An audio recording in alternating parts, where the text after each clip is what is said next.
Good afternoon everyone. जैसा कि last class में हमने electrostatic potential due to a point charge देख लिया था, जिसमें इलेक्ट्रोस्टैटिक पोटेंशियल का हमने दो फार्मूला देखा था।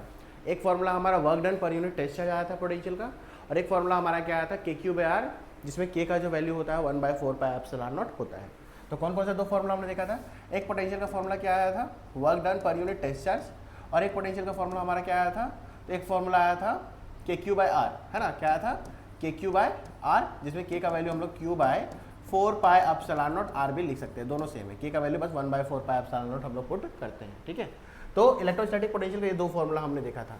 आज हम लोग क्या करने जा रहे हैं? तो पोटेंशियल निकालेंगे डायपोल के केस पे, सेंटर पे, कि इलेक्ट्रोस्टैटिक पोटेंशियल डायपोल के सेंटर पे क्या होता है। सेम टॉपिक जो हमने इलेक्ट्रोस्टैटिक्स में किया था, पर हमने इलेक्ट्रोस्टैटिक पोटेंशियल में इलेक्ट्रिक फील्ड इंटेंसिटी डायपोल के सेंटर पे, इक्वेटर पे और एक्सियल पे तीनों निकाला। सेम टू सेम हम लोग पोटेंशियल निकालने वाले हैं। अगर आप इलेक्ट्रोस्टैटिक टॉपिक अगर अच्छे से कर लिए हो तो ये टॉपिक करना आपके लिए एकदम हलवा होगा, इससे बढ़कर कुछ नहीं होगा, ठीक है। तो हम लोग क्या करने जा रहे हैं? Electrostatic potential due to dipole at centre. तो चलिए निकालते हैं इलेक्ट्रोस्टैटिक पोटेंशियल सेंटर, डायपोल के सेंटर पे। इससे पहले मैं डायपोल के बारे में बता दूं, वो मैंने टॉपिक करवा रखा है आपको डायपोल के बारे में। तो इलेक्ट्रिक डायपोल बाय जय सर सर्च कीजिएगा, आपको वो टॉपिक मिल जाएगा, ठीक है। तो डायपोल हमारा क्या था कि दो इक्वल एंड अपोजिट मैग्नीट्यूड के चार्जेस थे। एक हमारा क्या था? -q चार्ज था, और एक हमारा क्या था? +q चार्ज था। और दोनों के बीच का जो डिस्टेंस था वो हमारा क्या था? 2a था। ये मैंने आपका 2l 2a 2b आप जो चाहो ले सकते हो, ठीक है। तो ये हमारा क्या था? इलेक्ट्रिक डायपोल, दो इक्वल एंड अपोजिट नेचर के चार्जेस जिसका बीच का डिस्टेंस क्या था? 2a था, ठीक है। अब उसके सेंटर पे हमको क्या निकालना है? उसके सेंटर पे हमको पोटेंशियल निकालना है, ठीक है। तो इसके सेंटर पे मैं क्या करूंगा? टेस्ट चार्ज अज्यूम कर लूंगा, ठीक है। ये टेस्ट चार्ज इस डायपोल के सेंटर पे लाई कर रहा है। अब पूरा डिस्टेंस क्या है? 2a है। तो सेंटर से क्या करेगा? इसका डिस्टेंस कितना हो जाएगा? a, और यहाँ का डिस्टेंस कितना हो जाएगा? a, ठीक है। यहाँ का डिस्टेंस भी हमारा कितना हो जाएगा? a हो जाएगा। यहाँ तो कोई डाउट?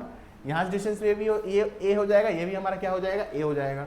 इस पॉइंट को हम लोग क्या कंसीडर करते हैं? Point a। इस पॉइंट को मैं b कंसीडर कर ले रहा हूँ, और इस पॉइंट को मैं सेंटर को c कंसीडर कर ले रहा हूँ। और हमको क्या निकालना है? डायपोल के सेंटर पे ही क्या निकालना है? पोटेंशियल निकालना है। चलिए, तो सबसे पहले हम निकालते हैं कि ये -q चार्ज की वजह से इस टेस्ट चार्ज का पोटेंशियल क्या होगा, उसको निकालते हैं, ठीक है। तो निकालते हैं। तो फॉर्मूला आप देखिए, -q चार्ज क्या है? पॉइंट चार्ज है। अब पॉइंट चार्ज का फॉर्मूला देखिए ये वाला है, KQ/R वाला, चाहे Q/4πε0R वाला। टेस्ट चार्ज की बात रहता है तब ये वाला फॉर्मूला यूज करते हैं, ठीक है। तो पॉइंट चार्ज का फॉर्मूला अभी जस्ट मैंने बताया कि V का फॉर्मूला क्या होता है? KQ/R चाहे Q/4πε0R। चलिए पुट कीजिए इसको यहाँ पर। तो -q की वजह से जो फॉर्मूला होगा तो potential due to negative charge, ठीक है। अब मैंने आपको ये भी बता रखा है कि इसमें नेगेटिव चार्ज को नेगेटिव लेते हैं, पॉजिटिव चार्ज को पॉजिटिव लेते हैं, ठीक है। और नेट पोटेंशियल हमेशा क्या होता है? ऐड होता है। सबसे पहला टॉपिक में मैंने आपको करवा रखा है, ठीक है। चलिए पोटेंशियल निकालते हैं q चार्ज की वजह से, है ना। तो पोटेंशियल, तो q चार्ज की वजह से पोटेंशियल क्या होगा? V = -q, क्या हो जाएगा? इसे -q लिखेंगे, ठीक है। -q/4πε0R, चाहे आप इस तरह से भी लिख सकते हो, KQ/R, है ना। क्या लिख सकते हैं हम लोग?